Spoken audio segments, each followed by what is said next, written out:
What is it about this time of year? Our calendars explode. The school year is coming to a close. Sports are in full swing. Daily meals feel completely impossible, and kids' lunches often look like whatever we can grab that's packaged that's in the pantry or in the refrigerator. Then there's the stress at work with new projects and product launches, and everyone is stressed out. So when I bring up the topic of self-care, it's not unusual to get a lot of pushback. Often I will hear, wait, you want me to actually try to take time for myself? Are you crazy? Have you seen my calendar? Have you seen this schedule? Who has time for self-care anyways? And then it's always followed by, well, it must be nice if some people can do that, but I can't. Hey, this is Suzanne. Welcome to the Daily 15. In today's episode, we're talking real life. What to do when you're in a busy season, and how you can still take care of yourself with a reasonable self-care rhythm intact. So if you're feeling overwhelmed by the pace of life, I want you to know that there's help and there's hope. And this episode is just for you. So grab your coffee and let's settle in. I've had this conversation so many times with amazing women just like you. We know what we should do. Ugh, how I hate that phrase. But the reality and the pace of our lives during this season makes it feel impossible. So I wanted to take some time today to show you how the 15-minute method that I teach can help you with a self-care rhythm that's especially perfect for my busy moms out there. We'll start with what we need from self-care, and I'll share actual 15-minute practices that women just like you are using on a daily basis. And at the end, there's a bonus. I'll give you a sneak peek as to what a full day plan might look like in case you want to try it for yourself. As women, we want it to appear that we have it all together, that we don't need any help, and that everything is okay. And if we're busy, somehow that gives us more value. We seem to be thriving, but on the inside, everything is duct taped together as the cracks continue to widen. Listen, I was the queen of busy. I volunteered for everything at school and everything at church. I said yes to every new project and every new client. Plus, I was trying to run my house and make dinner every night. I appeared to even be making time for my own self-care routine. I never missed a doctor's appointment, but I would run myself ragged with an overstuffed schedule that left me feeling foggy and exhausted. And yet, I kept pushing. In my relationships, everything looked good. But on the inside, I felt disconnected, even in a room full of people. Spiritually, I was checking all the boxes. I was going to church, reading my Bible, and praying. But somehow God still felt distant. I seemed to have it all together with my clients, but then I would spend hours going over details, trying to remember what I failed to write down, and missing important information. For me, the breaking point came when I landed in the hospital with pneumonia and lungs collapsing. And I didn't have any idea how it had gotten that bad. While my physical recovery would take another 6 weeks, rewriting my self-care habits would take a lot longer. Self-care goes way beyond massages and pedicures. It's about deeply caring for our whole person, mind, body, soul, and connection. This holistic approach cares for you mentally, physically, spiritually, and relationally. In our lives, we try to put things in a box. We compartmentalize just to get through the day. But in order to become the best version of ourselves, we have to take care of each area, giving it time to rest, recharge, and rejuvenate us.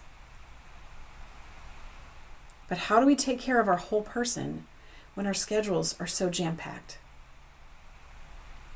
I want to share some ways women just like you are using my 15-minute method in their self-care rhythms. Maybe you'll find something that inspires you to get started.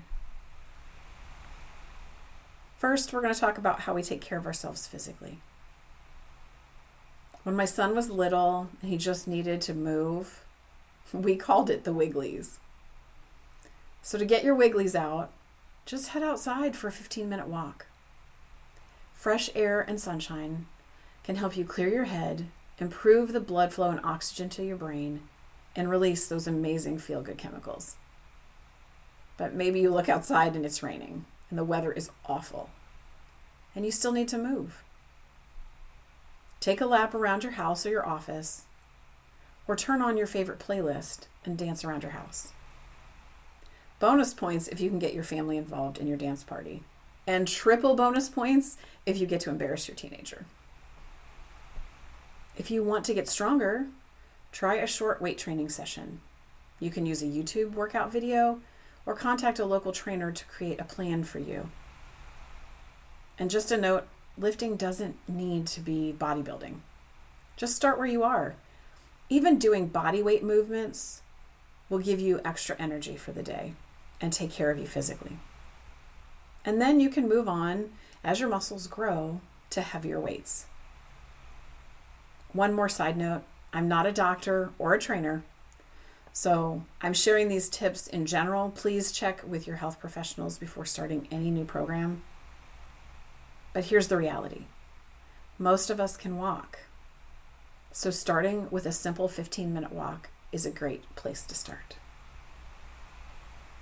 So what about taking care of ourselves mentally? Sometimes our brains just can't think straight. And maybe your stress level has you feeling anxious and depressed. Maybe it's time to try my 15-minute brain reset. You can grab it in the show notes. This is a simple 4-step process that I walk my clients through to clear your head and help you refocus. And all it takes is 15 minutes. You could also take that 15 minutes and just pause and take some deep breaths. Sometimes the simple act of pausing just helps us reframe and gain some clarity before we move forward. And if you're just feeling mentally exhausted, you might need a mental health day and a good nap. If you take a mental health day, don't spend the day scrolling on your phone or watching TV. Actually take the time to rest. And there are times when we need more help than just doing these simple 15-minute activities on our own. Talking with a professional counselor or a therapist can be extremely helpful and keep you mentally healthy. And I love that there's so many in-person and online options so that you can get the help that you might need very quickly. An aspect of ourselves that sometimes we neglect to care for is our spiritual health. This is what I call soul care. And this can look like so many different things. It can look like a quiet morning time to pray and meditate on scripture or read through an inspirational poem. For some, it looks like getting out into the woods and taking in the sights and the sounds and the scents. Soul care can look like a gathering of like-minded people that truly care for each other in our day-to-day lives. So whether you are a person of faith or not, you need soul care. And when you tend to your spiritual health, you will see and feel the deep and rich benefits that your soul care practice will provide. Now, one more important self-care area that I think sometimes we forget about is that we are relational beings. We are created to be in community with others, and we have a deep relational need. We aren't made to do life alone. But our extra busy schedules leave little to no time to build or maintain friendships.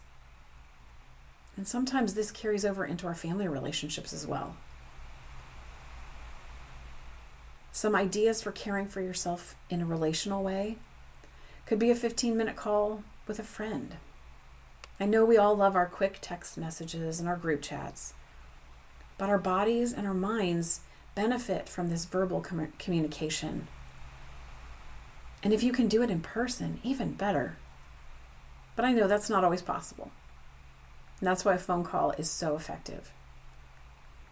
There is research that says that our feel-good chemicals get released when we're talking with someone and hearing their voice. And that's what we need. Everybody needs an extra dose of feel-good chemicals in their day.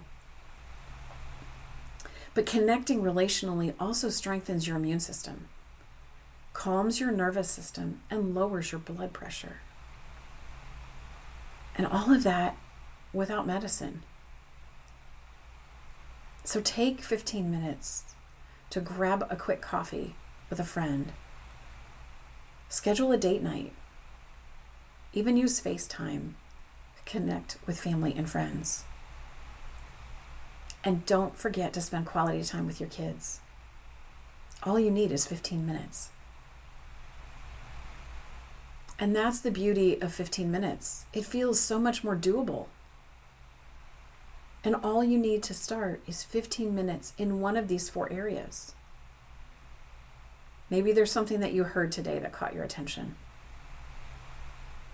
We all tend to lean in one direction when it comes to our self-care. There's just one that feels a little more natural and easy to do. So start there. That quick win will help you keep going as you start to create habits in those other 3 areas. It really is possible for you to create a sustainable self-care rhythm with just 15 minutes a day. And I know it may feel like you need to do all of them. And while that is the long-term goal, I want to encourage you to just pick one and start with that and get that to be a habit before you add the next one. Now, we've talked about 4 areas of self-care today. Here's the beauty of this. If you carve out 15 minutes a day for each one of those, it's 1 hour. That's it. Down the road, you could actually get into a rhythm of an hour daily practice of self-care every single day.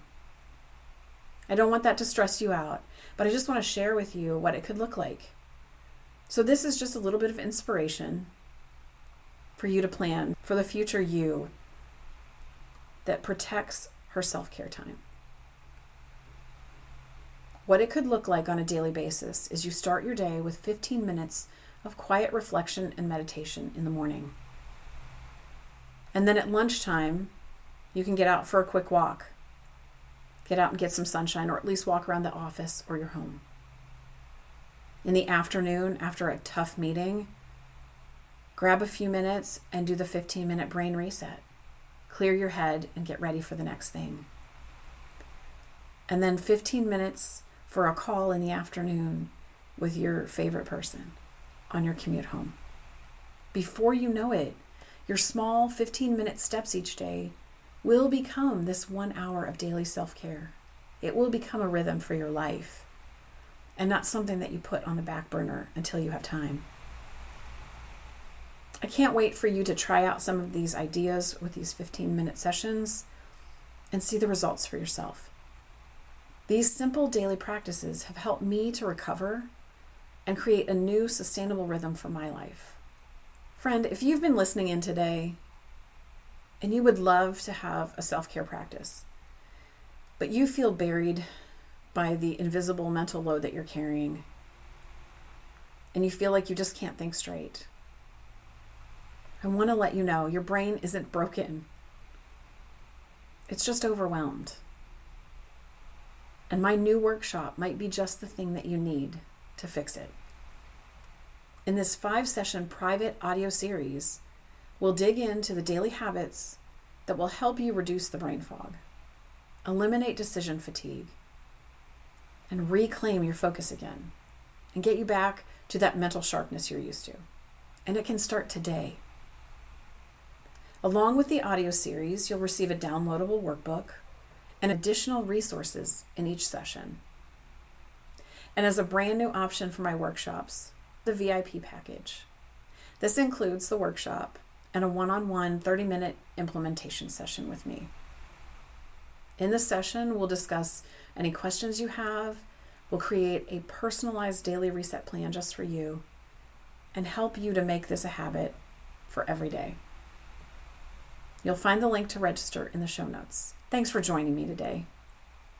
If you're ready to create a self-care rhythm and margin in your life, to find a sustainable rhythm that's built for you and your family, you're in the right place.